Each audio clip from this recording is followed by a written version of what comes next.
I want you to imagine a brisk, post-COVID fall Saturday. You decide it's time to do a little holiday shopping for gifts for friends and family. Pretty straightforward, probably sounds pretty nice, right? But now imagine every store you visit has a different payment system. Some places want gold bullion, while others only accept payment in the form of chickens or improvised comedy sketches. And God, what a hellscape that would be. Just threw up in my mouth a little bit. No, sorry, we only accept cat memes. There's another florist in Pueblo, however, that accepts used pinball machines. Now, there are certainly people who want all those things gold bullion, chickens, improv comedy, used pinball machines, or who want terrible comedy or plumbing expertise. But fortunately, you don't need to have those things in order to trade with them. You just need money. And you know that if you hand over your money and don't get your product or your service, you're entitled to redress through the courts. Because you know all these things, shopping is a lot easier than it would be otherwise. At the very least, you don't need to have a bunch of chickens and used pinball machines laying around on the off chance you need to get gas or a burrito. That's because money and market interactions are institutions. Institutions are formal and informal rules that organize and routinize social, political, and economic relations between actors, like individuals, or businesses, or governments. Institutions structure interactions and create mutually understood expectations, usually by formalizing procedures and creating efficient, or at least predictable, patterns of interaction. Institutions keep us from having to make things up as we go every single time we encounter a new problem or situation. And they do this in ways that are so basic, we often forget that they're actually there. Now, globally, COVID response has been bad enough, but try to imagine a world in which there is no UN system or World Health Organization. So doctors and scientists in China begin noticing a new, very contagious, and very virulent strain of coronavirus. Quickly, they come to realize that they will not be able to contain it, and want to get the word out to the rest of the world so it can prepare and take precautions. But how? What are they supposed to do? Are they going to hold a press conference? Take out ads in newspapers? Tweet about it? That information needs to get to highly specialized niche audiences, epidemiologists and public health officials, speaking hundreds of different languages all over the world. And some of those public health officials in places like Vietnam and Cambodia and Laos or India have been trained to be very skeptical of their giant militarily threatening neighbor and whatever their scientists say to begin with. So setting aside its public health expertise for a moment, the World Health Organization, just by having a standing meeting space in Geneva, Switzerland, where the Chinese epidemiologists can go to present their findings and disseminate information, is performing a massive public service. It's helping these scientists get the word out to the international community. The World Health Organization also standardizes vaccination procedures, and along with the Food and Agricultural Organization, maintains something called the Codex Alimentarius, which is the global set of food standards that allow, at least most of the time, consumers in the United States not to think twice about the safety of food imported from Argentina, for example. Institutions also tell actors who gets what, or at least specifically how those allocations will take place. Border demarcations are serious business, because they establish mutual acknowledgement of where one state's territory ends and another begins. Imagine if these demarcations were mostly notional, and armed forces were free to roam across them at any time and place. Do you think the world would be a more or less peaceful place if neither Russia nor Finland knew where one's territory ended and the other's began? Similarly, if the United States and Canada are to coordinate conservation of salmon stocks near their borders, it's probably important that they establish and agree upon how much salmon each country's fishers can harvest before they start harvesting, or else both countries are likely to allow their own fishers to overfish. Institutions also let participants know when the rules are being broken, what constitutes legitimate behavior versus illegitimate or illegal behavior. Now, if you've ever played a game of pickup basketball, you know that 99% of the arguments and fights are caused by disagreement over what constitutes a foul. Now imagine there are hundreds of millions of dollars on the line. There's a reason professional sports leagues don't have call-your-own-foul rules. And even if institutions don't actually create mechanisms for adjudicating disputes, they at least let everyone know when a transgression has occurred. If a U.S. president loses an election and refuses to vacate the office, the U.S. Constitution doesn't leave its hermetically sealed chamber at the National Archives, put on its coat and hat, and forcibly remove the person from office. It lets other actors, like Congress, the U.S. populace, the Supreme Court, and the military and government bureaucracy, know that something completely illegitimate has occurred so they can coordinate their responses. Similarly, the WTO doesn't tell countries they have to trade with one another, but simply makes it easier for them to do so and also establishes procedures for when countries break the rules or engage in unfair trading practices. So, river treaties, regional fisheries management organizations, and the Arctic Council are all examples of international institutions, or sets of rules that organize and routinize interactions between sovereign states. Now, if you're an IR scholar or you're an IR student, you spend a lot of time talking about how the international system is anarchic. But that doesn't mean that it's an unending kind of Hobbesian nightmare of unpredictability and chaos. Means is Old Testament, Mr. Mayor. Real wrath of God type stuff. Exactly. Fire and brimstone coming down from the skies. Rivers and seas boiling. 40 years of darkness, earthquakes, volcanoes. The dead rising from the grave. Human sacrifice, dogs and cats living together, mass hysteria. It simply means that there's no higher authority than the actual members of that system. There's no sovereign authority that they all recognize as legitimate and to which they are all subservient. If they want to interact with one another in predictable, more efficient ways, they need to create the architecture to do so. River treaties and RFMOs are part of this architecture. River treaties establish how co-riparian states, or states that share river basins, interact around those shared resources. Typically, these treaties specify rights and responsibilities around three things.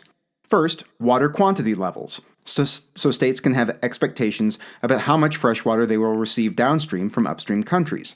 Second, water quality, so that states have expectations about how polluted that water can and cannot be, and thus can regulate their own use efficiently. And three, navigation, which includes both which boats can go where and under what circumstances, but also how they're going to jointly maintain waterways, make sure that they're deep enough for vessels to pass through them in the first place, and maintain systems of locks and dams. These are all issues that countries have fought over in the past. The hope is that these treaties, in addition to coordinating interactions, give the signatory states peaceful mechanisms for resolving those international disputes. But not all treaties are created equal. Yaroslav Tyr is an international relations professor just up US 36 at CU Boulder. He and Doug Stennett figured out that one way of separating the good or effective treaties from the bad or ineffective treaties would be to look at how institutionalized they are, what kind of provisions they contain. Specifically, they looked at four major features of these institutions that they may or may not have. Now, while they were focused on river treaties, much of the logic here applies to regional fisheries management organizations, or RFMOs, as well. The first are provisions for joint monitoring. Let's say you are Pakistan, and you notice that the flow of the Indus River is substantially lower than last year. You're worried, and there's not exactly a lot of love lost between you and India. You think the Indians are trying to cut off our water. Well, maybe. But maybe India is experiencing drought and glacial recession, so there's just less water to pass down the stream. Same with pollution levels. How are you going to resolve this? Well, you can either hurl accusations at one another and get strapped up for some shooting, or you can agree to jointly monitor. And India and Pakistan can get their respective nerds together so that they can nerd out and get to the bottom of why downstream flow is less than normal. Similarly, RFMOs allow fisheries scientists from different countries to work together to assess the health of the fish resources their country's fishers depend on. You bring your nerds and management people, we'll bring our nerds and management people, and we'll figure things out. And some of these get-togethers don't even seem all that nerdy. This looks about 5,000 times more fun than any political science conference I've ever been to, even if this video is about a 9 out of 10 on the unintentional comedy scale.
evento ha sido bien coordinada.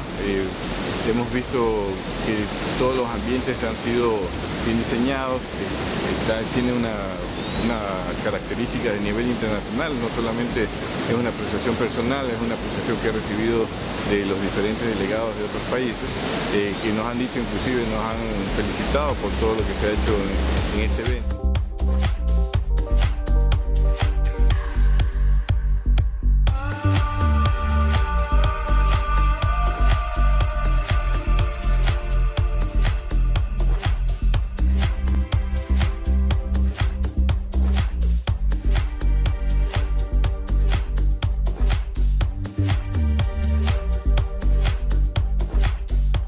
Del evento no ha sido solamente de parte de la institución, de nuestro ministerio, ha sido parte de un grupo de ministerios de gobierno, así como también del apoyo del sector privado, como esta organización que le acabo de mencionar, Friend Design.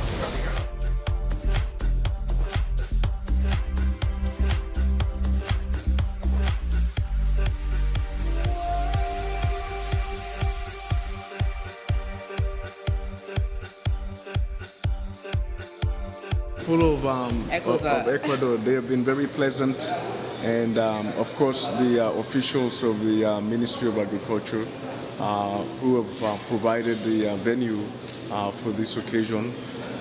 We are very happy with the hospitality that have been provided to us.